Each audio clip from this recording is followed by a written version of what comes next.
Salutations mes asticots, je vais parler de Total War Warhammer et principalement de Throne of Decay.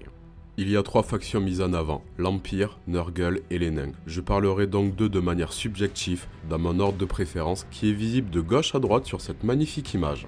Le nouveau seigneur légendaire pour l'Empire sera Elspeth von Draken, la Dame Noire de Nuln. Elle a pour particularité d'être une très proche conseillère de la comtesse Emmanuelle qui dirige actuellement Nuln. Pourquoi ce n'est donc pas elle à la tête de la faction ? Tout simplement car Total War n'est pas un jeu où il faut organiser des réceptions et tailler des pipes. Il faut des généraux, chose que Von Draken n'est pas non plus. Elle vit sa vie en solitaire tout en détruisant sur le chemin de Serrando les divers êtres belliqueux ennemis de l'Empire qu'elle rencontre. Elspeth est magistrie du collège Amnesty et archimage du domaine de la mort. Cependant, c'est pas un statut qui l'intéresse car plus concentré par ses expériences que par la politique. Malgré son domaine de magie et ses expériences fortement occultes, elle n'est que peu inquiétée par tout ce qui est répurgateur et autres chasseurs de sorcières. Car ce sont comme des CRS, plus ce qu'il y a en face a du répondant potentiel, plus les orbes sont contestables et le niveau de couille absent. En parlant de potentielle violence, Von Draken n'est pas à reste. Archimage, équipé de divers artefacts et monté sur un dragon carmin. À cela ajouter plusieurs siècles d'existence et de meurtre, et le charisme est présent. En jeu, son point de départ est à Nuln, donc pour l'occasion, Balti est partie en KT. Elle dispose de plusieurs effets de mécanique distincts. Les jardins de mort, bâtiments permettant une téléportation d'un jardin à l'autre, tout en apportant des bonus spécifiques, reconstitution magique, garnison supplémentaire et bien d'autres. L'école d'artillerie impériale, qui par énorme hasard se trouve à Nuln dans le lore. Cette mécanique à première vue a l'air énormément forte puisqu'elle permet à l'aide de schémas pouvant être récoltés après les batailles et sûrement certains bâtiments d'améliorer les unités de poudre qui ont la particularité déjà d'être les troupes qui font le plus de carnage pour l'Empire. Autre aspect de celui-ci, l'armurerie d'améthyste afin de lier science et magie permettant de créer des unités uniques pour pallier au manque évident de l'Empire de ce côté-là.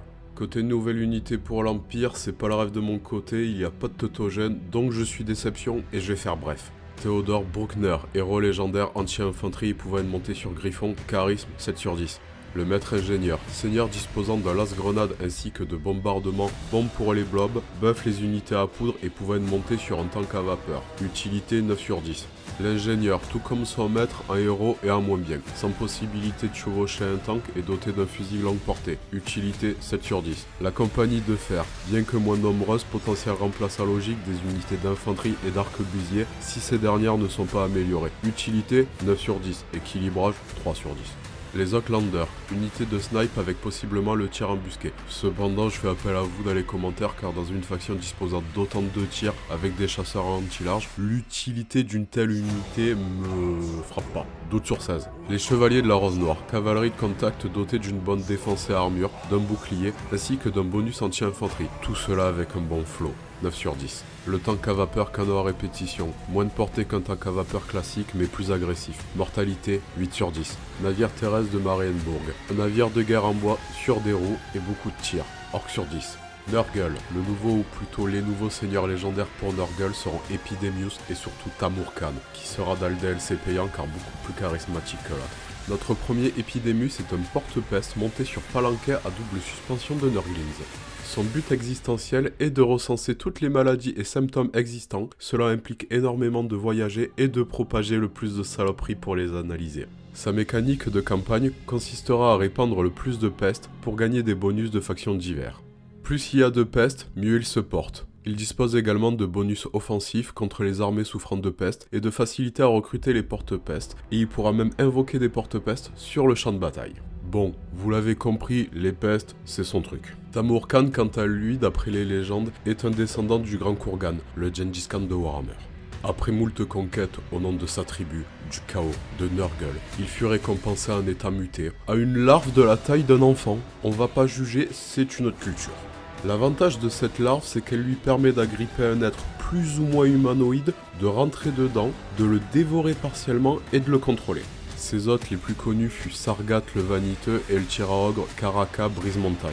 Ce second ayant défoncé le premier avant de se faire pénétrer et contrôler par Tamurkhan. Cette forme est la plus intéressante car la plus forte et la plus classe est celle qu'on va incarner sur le champ de bataille. Il sera impossible de changer d'hôte en cours de jeu, mais le fait d'avoir pour monture le dragon crapaud Bubebolos réconforte. En bonus de faction, un temps de récupération plus court ainsi que de légers bonus pour les unités non démoniaques dans son armée.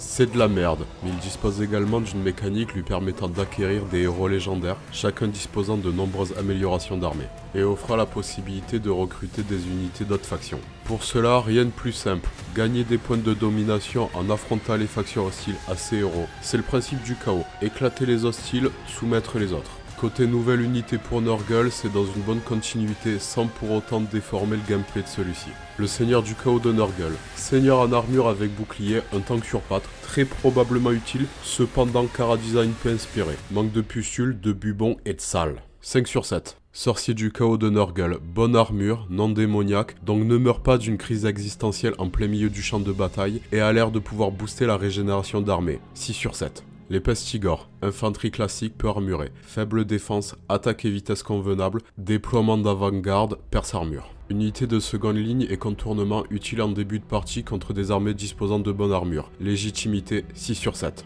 Les ogres de la peste, infanterie monstrueuse, anti-infanterie et perce armure, pratique en début et milieu de partie pour ajouter des DPS, avec la possibilité de détruire les murs. Utilité 6 sur 7. Delix sur Reddit montre la miniature de cette unité avec une hallebarde, donc cela permettrait de pallier au manque d'anti-large de cette faction-là. Dans ce cas-ci, son utilité c'est 7 sur 7 direct. Chevalier pourrissant, cavalerie anti-large, très rapide pour du Nurgle, stat correct, bonne armure, pourra possiblement permettre de pallier au manque d'anti-monstres de Nurgle, 7 sur 7.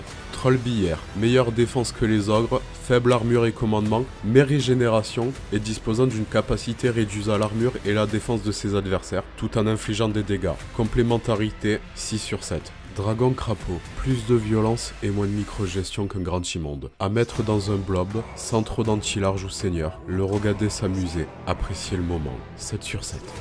Le nouveau seigneur légendaire pour les nains n'est d'autre que Malakai Mackenson, ancien maître ingénieur notamment connu pour avoir créé l'Indestructible qui, comme le vrai, a coulé lors de son premier voyage. Ainsi que le dirigeable Indestructible qui a fait comme le Zeppelin Edinburgh, à la différence que celui-ci a fait plus d'un voyage avant de se cracher, et certains des occupants ont survécu à l'accident. Après autant d'échecs et surtout de mornelles sur la conscience, Malakai décida de prêter le serment du tueur. Le principe des tueurs nains, c'est qu'après un déshonneur, chose horrible pour cette race, la personne de petite taille se fait une iroquoise et cherchera à avoir une mort digne au combat au nom du Karaz encore, l'Empire des Nains. A noter que le déshonneur arrive très vite, un brasseur faisant une bière dégueu est éligible.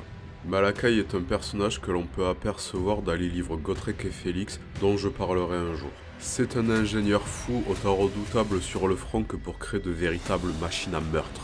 En bonus de faction, il dispose d'un entretien réduit et d'un meilleur rang de recrutement pour l'artillerie et les machines de guerre volantes. Chose plus que correcte car les gyrocoptères et bombardiers ont été améliorés, en plus la Thunderbarge fait son arrivée. Il commence sa campagne avec Gotrek et Félix, tous les deux ayant grandement été améliorés et modifiés en héros légendaires permanents, ce qui épaulera fortement le joueur pour accomplir les aventures de Malakai. Le système consiste à accomplir des défis afin de débloquer des batailles dans le but de dégoter des améliorations d'unités. Il existe plusieurs aventures, une quantité plus ou moins grande devra être accomplie pour gagner la campagne courte ou longue.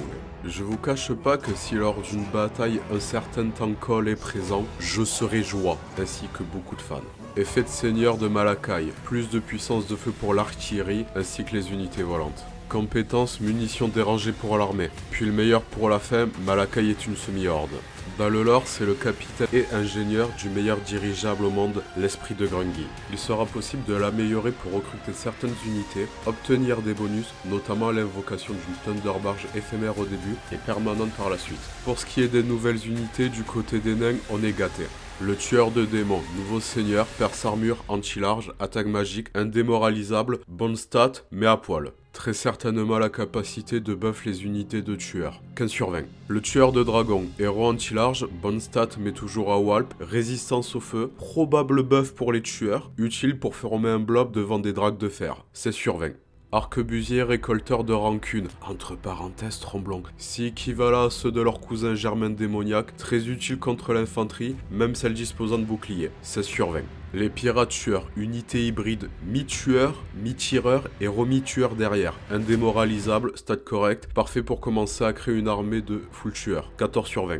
Les Doomskippers, ou cherche-mort en français.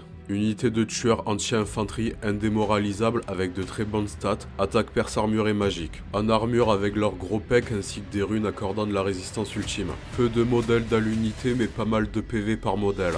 En soi c'est une toute petite unité d'infanterie monstrueuse avec beaucoup de flow, 19 sur 20. Faucheuse de gobelins, artillerie courte portée pouvant causer énormément de dégâts avec de bonnes stats en mêlée indémoralisables. Unité qui sera très probablement mal placée par la majorité des joueurs, 17 sur 20. La Thunderbarge, unité volante unique, rapide avec bombardement en continu. Tir à 360 degrés en déplacement. C'est un dirigeable bateau avec des canons, des tireurs, un harpon. Son utilité, faire des dégâts en continu sur tout ce qui existe. Sa seule faiblesse, son charisme d'enculé qui entraînera tout le focus des ennemis sur sa belle gueule. À garder proche de sa ligne et de blob pour un résultat optimal. 20 sur 20. Ce DLC s'accompagnera également de rework. Nouveau système de peste pour Nurgle ainsi que la fin des cycles pour les bâtiments économiques, chose que je trouvais intéressant mais rareté les joueurs dans mon cas. Ainsi que la possibilité de créer des fortifications. Pour l'Empire, amélioration du système des comptes électeurs pour Karl Franz, ainsi que l'ajout de mécaniques uniques pour Balthazar. Disparition de la forge afin de faciliter le recrutement de certaines unités. Pour les nerfs, révision du système des rancunes afin de rendre les campagnes naines plus dynamiques, moins frustrantes, avec la possibilité de recruter des unités spéciales. Apparition de tunnels pour voyager rapidement entre certaines villes naines. A partir de maintenant, je pense faire des vidéos de ce type pour chaque nouveau DLC sur Total War Warhammer 3. Donc la classique, like, abonnement, commentaire. Ne pas oublier de regarder l'excellente vidéo de l'or présente sur la chaîne et les petits shorts. Sur ce, je vous souhaite à tous une bonne soirée et une excellente nuit.